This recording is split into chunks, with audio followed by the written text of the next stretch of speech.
Roy Lichtenstein was born in New York to a very well-established real estate broker. His father, Milton Lichtenstein, and his mother was a housewife, but also a piano instructor. And she exposed Roy and Roy's sister, Renee, to a lot of the cultural institutions in New York City. And as Roy got older, he went off to Ohio State University, where he received a degree in visual arts, and also was a sort of like a studio art assistant. And he was called for the military in I believe it was 1940, and he came back using the GI Bill for a master's in art through Ohio State University, and then was hired on as an art instructor to Oswego State University of New York, which is way out near Canada.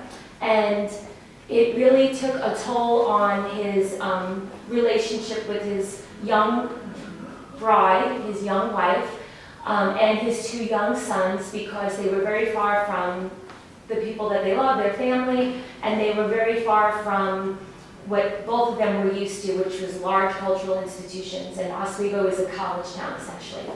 And so his marriage was sort of falling apart, and he had these two young sons. He decided to take a teaching position at the State University of New Jersey, the Rutgers campus, and it's called the Douglas campus, and it's a women's college. And what I found very interesting in my studies of Roy Lichtenstein was, so he spent many years as a student and then as an instructor for young people, and in Rutgers specifically young women, and he heard their concerns. He understood the expectations and even limitations that society had put on women of that time. He was very influenced by Picasso, and this is a very famous Picasso painting named Guernica.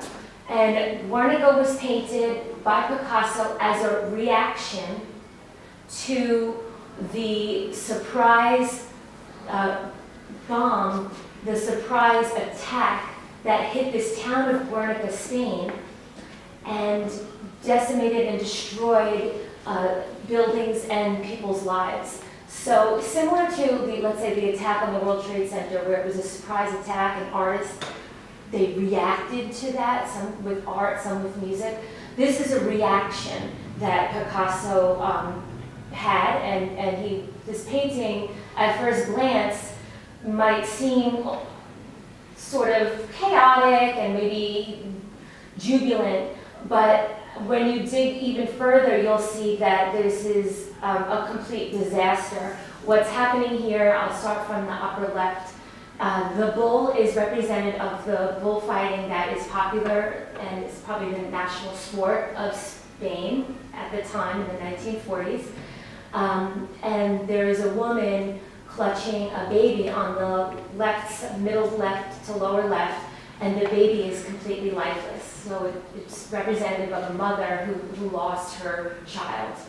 And then we see various body parts and an animal that is in pain, yelling out, and the light bulb that is in the eye on the top is sort of representative of hope, and the hope is very dim and surrounded by darkness. So this is a giant painting, a giant mural that is probably the size of this back wall that was painted by Picasso. And I think it was 1938 in response to this attack on Guernica, Spain. And although now I believe it's in Madrid, it was for a long time held at the Museum of Modern Art in New York, which is where Roy Lichtenstein always found his way back to. So he really felt emotionally moved by this painting. And I'm going to have you look at some of Roy Lichtenstein's next artwork. And his early paintings do have a Picasso influence to it. As with his most celebrated pop paintings, Lichtenstein gravitated toward what he would characterize as the dumbest or the worst visual item he could find, and then went to alter and improve it. So what he was doing, and this is before he became famous, before his what you probably know him for, his very bright primary colors of close-up of women, what he was trying to aim for was something that was very lowbrow and make it highbrow. Something that was very trite and somehow infuse some artistic value to it. And these are very cartoony paintings, they're very flat. And on the right, you can see the Picasso influence, but it's also what I would consider a genre painting, and genre basically meaning everyday life. It's just a fancy word for everyday life. The painting, which was very lowbrow in the art world during this time, and this is probably in the 1950s. So Roy was divorced from his first wife. He had 2 young sons, and soon he will make his way into a gallery shared with Andy Warhol. And he will feature his art, and he will meet his second wife, Dorothy, who is actually still alive.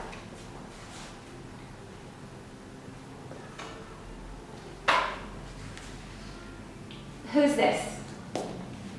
Who's this on the left?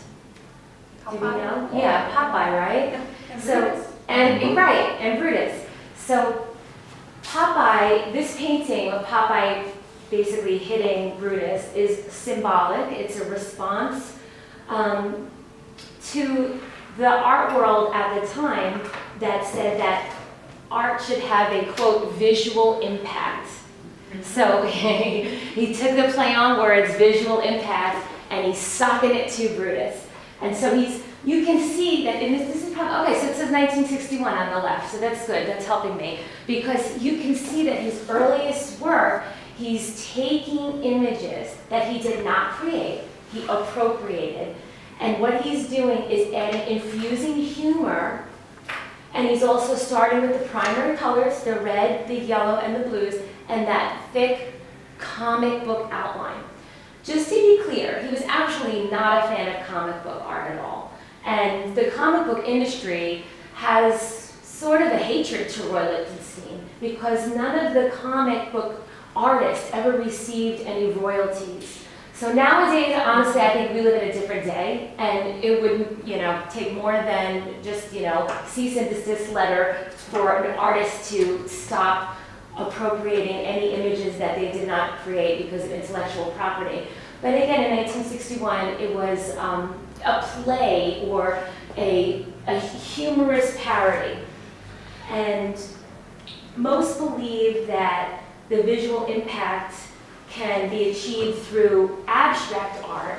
So in the 1950s, start thinking about Jackson Pollock, action painting, splatter paint in New York, because Jackson Pollock married a female artist named Lee Krasner, and they had an apartment in New York, but they also lived on the end of Long Island in a little town called James, New York. And so abstract art was all the rage. It was very controversial.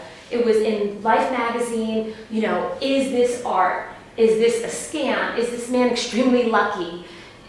My child can do splatter painting. Maybe this isn't art at all. So Roy Lichtenstein, instead of going towards complete abstraction, what he did was he whittled down the elements of art, like line and color and form and shape.